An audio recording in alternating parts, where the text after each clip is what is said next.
Bismillahirrahmanirrahim. Assalamualaikum warahmatullahi wabarakatuh. Bismillah, alhamdulillah, wassalatu wassalamu ala rasulillah Muhammad ibn Abdillah. La hawla wa la quwwata illa billah, amma ba'd. Kepada sahabat religi dimanapun berada yang dirahmati oleh Allah subhanahu wa ta'ala, alhamdulillah pada kesempatan pagi jelang siang hari ini kita masih diberikan kesehatan oleh Allah subhanahu wa ta'ala, sehingga kita dapat menjalankan aktivitas sesuai dengan tugas kita masing-masing. Selanjutnya sholawat serta salam mari kita haturkan, kita curahkan kepada junjungan kita Nabi Agung Muhammad SAW yang senantiasa kita tunggu-tunggu syafaatnya, lebih-lebih besok di hari kiamat. Amin amin ya rabbal alamin. Para pemirsa sekalian atau sahabat religi semuanya yang ada di rumah, pada kesempatan pagi hari ini perkenalkan dulu ya, kami dari penyuluh agama kantor urusan agama Kecamatan Kota Rembang yang saat ini sudah hadir di Kemenak Rembang dalam acara Kemenak Rembang on Podcast.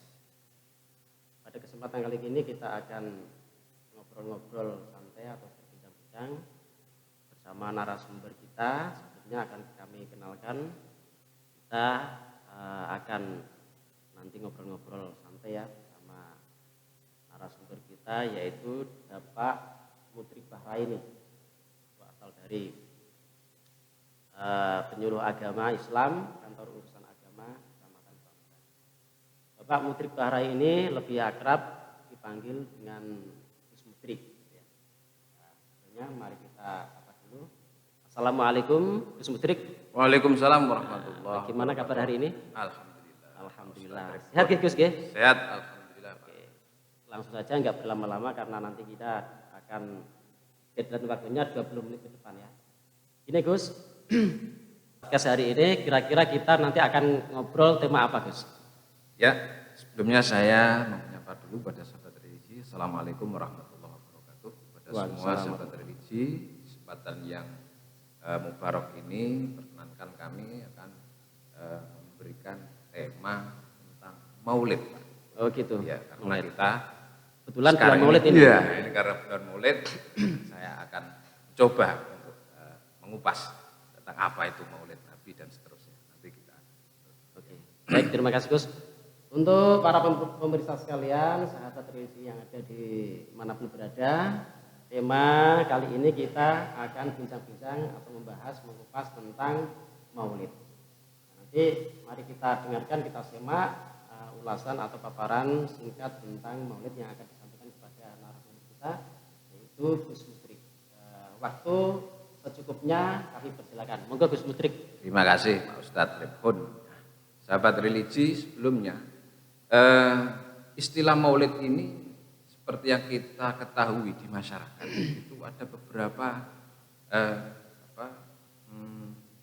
kalimat atau istilah yang sering terdengar tentang Maulid. Ada yang mengatakan itu Maulid, ada yang mengatakan tentang Maulud, ada Milad. Nah, ini sebelumnya akan saya coba untuk menerangkan sedikit tentang ini. Ketiga istilah ini itu berasal dari kata yang sama, yaitu dari fi'il madhi walada. Hurufnya wawu, lam. Ini kenapa saya penting untuk saya utarakan, karena dulu itu pernah ada tokoh agama ya, sudah di syuting di TV nasional, kemudian mentasrif tentang kafaroh kalau nggak salah. Kafaroh. Ya, itu salah. Nah, ini perlu juga untuk saya utarakan bahwasanya tiga istilah ini, Maulid, Maulud, dan Milad. Maulid ini juga sama dari kata walada. Kemudian bentuk Maulid ini adalah merupakan dari bentuk masdar mim dari fi'il madhi walada itu tadi, yang mempunyai arti kelahiran. Milad itu juga sama, mempunyai arti kelahiran. Tapi milad ini berbentuk isim masdar, fi'il madhinya sama walada.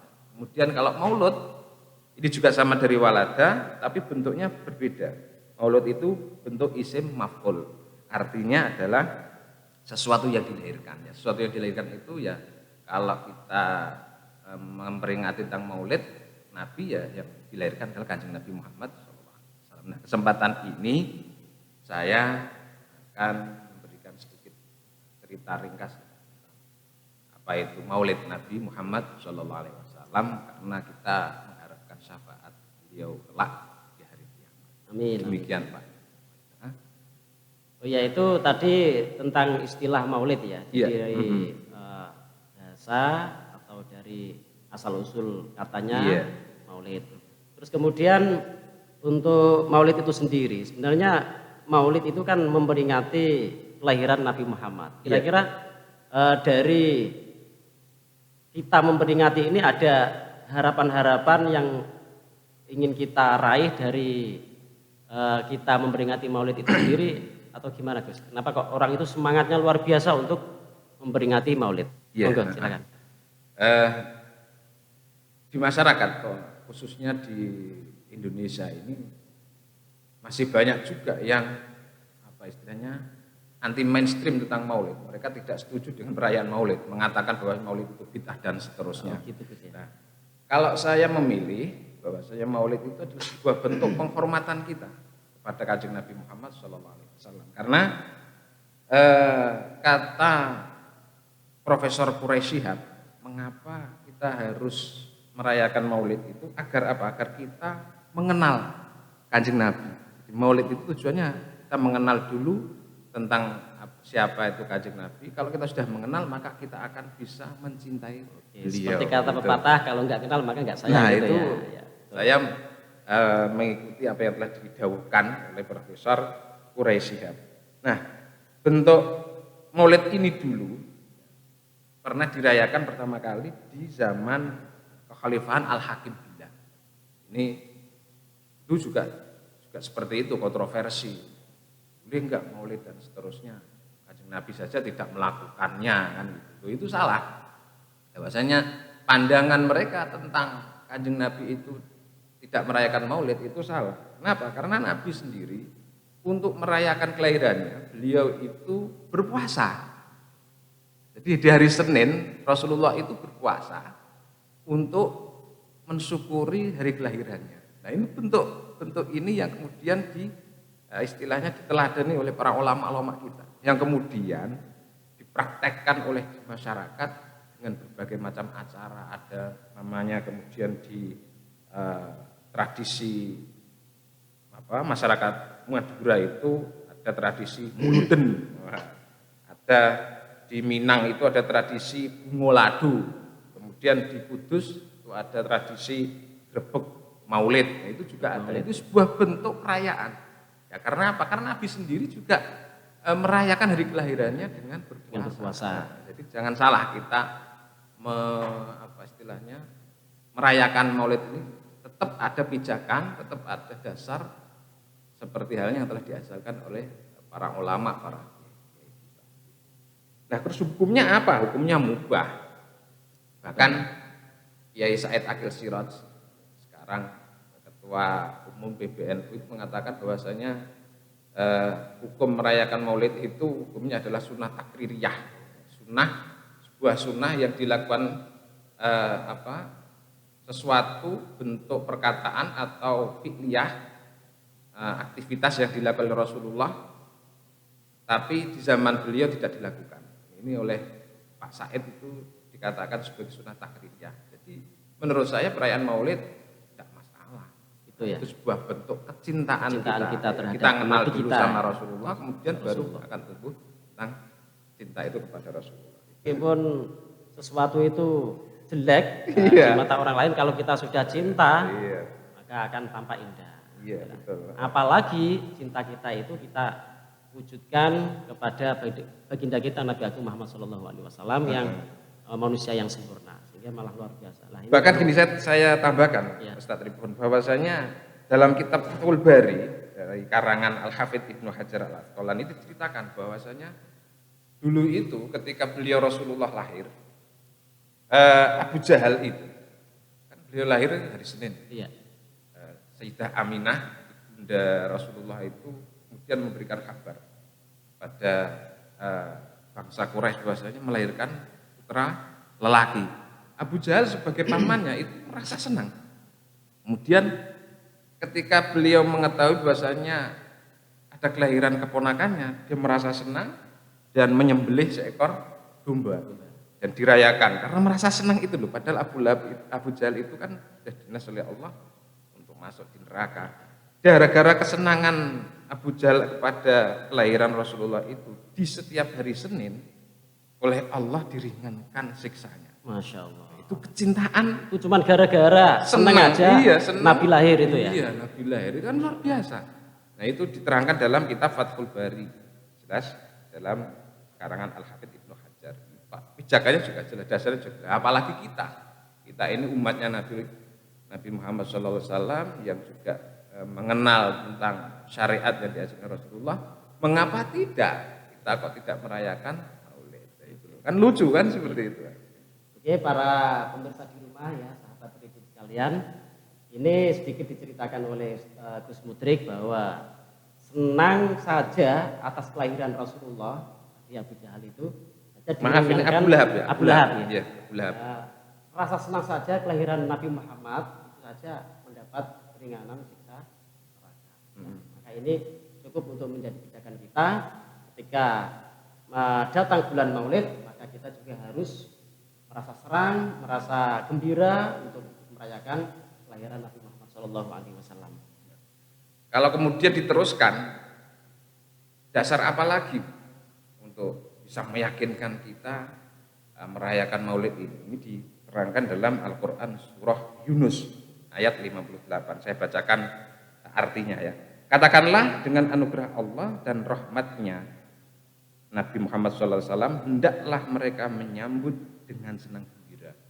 Ini diterangkan dalam Al-Quran. Nah, oleh kelompok yang tadi anti mainstream tentang perayaan Maulid, seharusnya mereka paham. Nah, kitab mereka kan Al-Quran. Iya. Dalam Al-Quran sudah disebutkan. Ya, kita harus mempunyai rasa gembira untuk menyambut kedatangan atau kelahiran dari Kanjeng Nabi Muhammad. Nah, apalagi yang perlu diperdebatkan. Betul Gus. Sehingga sesungguhnya ketika para kiai kita mengadakan acara Maulid, kemudian kan sering dibacakan Al-Barzanji, bait-bait untuk memuji tentang Rasulullah. Tidak itu hanya itu saja, dan dihidangkan makanan-makanan, itu kan. Iya. Kemudian perayaannya besar-besaran, itu sebuah perayaan yang memang sudah dianjurkan, tidak ada dasarnya, tidak ngawur. Kalaupun mereka nyon sewu ini saya lebih menyoroti ketidaksetujuan kubu sebelah untuk tidak merayakan Maulid ya, karena saya menilai kekurangan pengetahuan saja, atau istilahnya wong santri itu Ngopi ini kurang adoh. ngopi kurang adoh, ngaji ini kurang suwe. Ngaji kurang suwe, atau bahkan ketika dia ngaji bab ini dia tertidur. Gitu ya. Ketika dia bangun tidak paham, kemudian disuruh tampil dia kemudian mengatakan yang tidak sesuai. Sebenarnya bukan masalah tidak paham Gus, karena tidak tahu mungkin gitu. Ya tidak tahu ya. Kalau nanti setelah tahu mungkin paham. Insya Gitu Allah. ya. Karena merayakan kelahiran Nabi itu merupakan bentuk dari cinta kita terhadap Nabi kita, yaitu Nabi Muhammad SAW. Luar biasa sekali. Betul. Di samping nanti kita juga akan meneladani semua yang dicontoh-contohkan oleh Nabi Muhammad SAW. Allahumma sholli alaihi wasallam. Terus ini masih ada waktu sedikit Gus ya? Iya. Tambahan sedikit. Betul. Di masyarakat kita itu kan sering ya kita temui, kita jumpai di medsos atau di akun-akun YouTube itu banyak konten-konten tentang sholawat. Iya. Di situ itu kok banyak konten yang isinya hanya gara-gara sholawat saja kok lunas hutang. Dengan sholawat jadi kaya. Iya. Kok sehebat itu sholawat itu gimana Gus? Ya, jadi begini, kita tidak hanya merayakan Maulid dalam bentuk perayaan saja. Ada anjuran dari ulama untuk mencintai Rasul itu dalam bentuk yang lain, yaitu membacakan sholawat. Nah, redaksi sholawat itu kan macam-macam. Ada sholawat tibil qulub, kemudian sholawat nariyah, ada sholawat macam-macam. paling sederhana itu ada sholawat namanya Allahumma sholli ala Sayyidina Muhammad atau Allahumma sholli ala Muhammad. Itu cukup. Ini menunjukkan bahwasanya kalau boleh kami saya meminjam dawuhnya Gus Baha, bahwasanya umatnya Rasulullah itu dibebaskan atau dibebaskan oleh Allah dari bentuk kemusyrikan seperti halnya yang pernah dilakukan oleh umatnya Nabi Isa dulu, mengatakan bahwa Nabi Isa itu adalah anaknya Allah. Lah, umatnya Nabi itu, Kanjeng Nabi Muhammad, ketika membacakan sholawat saja itu satu sudah menyatakan bentuk ketauhidannya. Kenapa? Karena redaksi Allahumma sholli ala Sayyidina Muhammad itu pertama didahului lafaz Allahumma. Allahumma itu adalah memberi Allahumma sholli ala Sayyidina Muhammad. Kanjeng Nabi itu yang diberi, penerima. Jadi ada mukti dan mukta, muktinya Allah dan mukta. Nah, kita otomatis dengan membaca sholawat itu terbebas dari kemusyrikan, menduakan Allah. Kemudian tidak hanya itu saja, yaitu keistimewaan membaca sholawat yang seperti tadi ada yang kemudian ketika dibaca sekian kali, menurut saya itu fadilahnya, fadilah atau bonus dari membaca. Tapi asalkan kita niatnya adalah nawaitu taqarruban ilallah, kemudian ikhlas membacanya dan yakin tentu yakin. Ya, insya Allah bacaan-bacaan sholawat yang kita baca itu akan memberikan efek kepada kita. Mungkin kalau kita niati untuk meminta ridhonya Allah, kemudian berikan rezeki yang lancar, bisa babi sholawat itu juga bisa. Membacakan sholat nauriyah dan seterusnya. Itu yang kemudian viral ya di YouTube, ada viral. Bahkan mungkin Pak ingin kaya baca sholawat. Nah, Pak Ustadz Ridwan juga punya ya channel itu ya. Cantik baca sholawat. Itu. Luar biasa. Luar biasa di sholawat. Nah, apalagi ya ini sebuah penawaran yang luar biasa kan dari agama kita untuk mencintai nabinya. Kan sudah komplit itu. Nah, inilah luar biasanya sebagai umat Muhammad di sini. Iya, ya, Gus ya. Betul sekali ini, betul sekali. Jadi maka kita harus semakin mantap, semakin yakin tentang yang pertama kita menjalankan syariat yang diajarkan oleh Rasulullah, karena memang tidak hanya kita sekedar mencintainya saja, tapi kita juga harus menjalankan perintah-perintah yang telah diajarkan oleh Rasulullah. Nah, kemudian pertanyaannya gini lagi Pak Rifki. Kita itu enggak pernah ketemu, enggak pernah bersatu mujalasah, satu majelis dengan Rasulullah. Bagaimana kita bisa untuk menjalankan syariat itulah? Itu yang perlu saya terangkan di sini juga, bahwasanya itulah perlunya guru, perlunya kiai. Karena guru kita itu mempunyai sanad keilmuan, konstitusi ilmu yang tidak terputus. Contohnya kita mondok saya sebutkan pondoknya saja biar di Lirboyo contohnya ya. Di Lirboyo itu kiainya juga berguru kepada Mbah Khalil Bangkalan. Itu punya sanad yang jelas. Kemudian Mbah Khalil Bangkalan pada guru-gurunya kepada Rasulullah. Nah, kalau kita mencontoh kiainya saja tentu itu sesuai dengan apa yang telah diajarkan oleh Rasulullah. Nah, makanya saya juga tidak setuju dengan kubu sebelah yang sedikit-sedikit itu harus kembali ke Al-Quran hadis. Sedikit kembali Al-Quran hadis. Emangnya selama ini kita kemana gitu ya? Enggak gitu, itu harus kemudian Al-Quran yang mana? Dia kalau membaca mentahannya Al-Quran itu juga tidak bisa. Perlu guru untuk menjelaskannya. Sunnah pun begitu. Kita sholat, gerakan sholat itu juga harus sama. Kita diajarkan oleh guru-guru kita. Nah, makanya juga perlu digarisbawahi, perayaan Maulid ini tidak hanya sekedar seremonial saja, ya, senang-senang saja, akan tetapi yang paling penting adalah dengan senantiasa menjalankan perintah Rasulullah Shallallahu Alaihi Wasallam untuk mendapatkan ridha Allah Subhanahu Wa Taala. Itu demikian Pak. Ya, terima kasih Gus Mudrik. Ya. Banyak hal yang bisa kita ambil sebagai pelajaran, pencerahannya bagus sekali tentang Maulid Nabi. Jadi para pemirsa di rumah sekalian ya, perlu digarisbawahi untuk cinta kita kepada Nabi Muhammad kita wujudkan dengan perayaan ini menjadi anjuran agama kita. Karena bagaimana kita bisa menjalankan ajaran Nabi kalau kita enggak cinta Nabi. salah satu cara untuk kita mewujudkan cinta kita kepada Nabi, yaitu adalah dengan memperingati perayaan Maulid Nabi Muhammad SAW. Nyon sewu Pak Ya, Ustadz Tribun dan sahabat religi, kalau boleh saya meminta apa Gus Putri? ya kepada Pak Ustadz Tribun untuk membacakan sholawat Aduh, dengan suara yang merdu. Aduh. Nah, kita akan melihat atau memperdengarkan sholawat dari Ustadz selawat Tribun. apa kira-kira? Ya, Selawat monggo. yang singkat aja ya. Monggo untuk Oke, untuk selawat. menyemarakkan atau bentuk cinta kita kepada Ya, Nabi. oke. Monggo kita simak. Selawat Jibril aja ya. Monggo silakan. Sallallahu ala Muhammad, sallallahu alaihi wasallam, sallallahu ala Muhammad, sallallahu alaihi wasallam. Allahumma sholli ala Muhammad. Terima kasih. Terima kasih.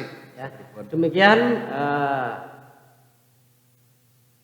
ulasan singkat dari Gus Putri tentang Maulid. Mudah-mudahan kita bisa mengambil manfaatnya. Amin, amin. Karena waktu yang tidak mengizinkan, ini cuma terbatas dengan waktu yang 20 menit. Sehingga apa yang sudah disampaikan selama ini saya membawa acara di podcast ini, kalau ada kurang lebihnya kami mohon maaf sebesar-besarnya. Dan akhirnya sampai jumpa lagi di podcast selanjutnya. Wassalamualaikum warahmatullahi wabarakatuh. Waalaikumsalam warahmatullahi wabarakatuh.